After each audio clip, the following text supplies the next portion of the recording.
you're being taxed on a level you don't even understand, ladies and gentlemen.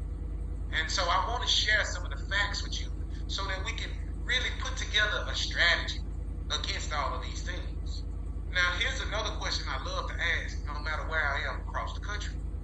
What's the greatest expense you'll incur in your entire lifetime?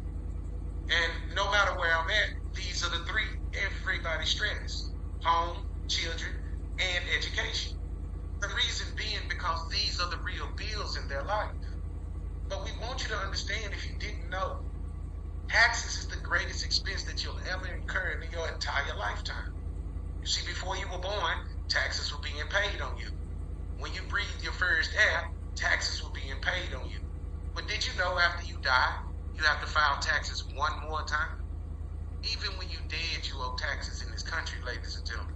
See, I want you to think about you, your housing, transportation, food. Taxes exceed all of these combined. You can add them up, and you will see that you're paying more in tax than you are incurring in these items, and you think this is your entire life. And so taxes has weaved and been woven so much into our society that you cannot avoid them, ladies and gentlemen. They are everywhere. So the best thing for you to do is get informed. Find out what taxes apply to you. You see, as an American, I put a few that you have to pay. These are just about 23. You're not paying every single one of them. But I assure you, they'll tax you on a few of these some type of way. The biggest one is the local income tax in the middle. Whatever city, state, or county you live in, you pay a tax every time you purchase something. And so we want you to understand you are paying taxes. And so where do the taxes go?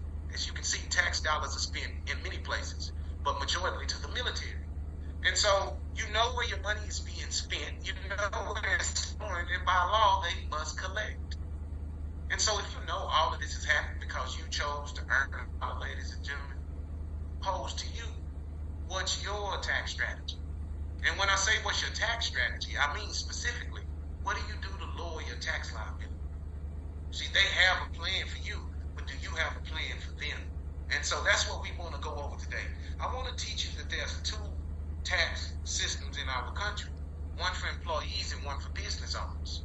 You see, in the case of an employee, they're taxed up to 12 times, few deductions, they're limited to certain schedules. Earning actually hurts their bracket.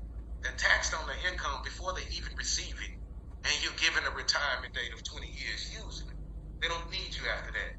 And in the case of a business owner, you're taxed after business expenses. Over 500 deductions you qualify for. You can use all schedules. Earning is actually encouraged. Your earnings are offset by your expenses. And your retirement is whenever you deem yourself successful. And so if I were to ask you which is the best option, of course you would say the business owner. Then explain to me that why did 80% of our country choose to be employees?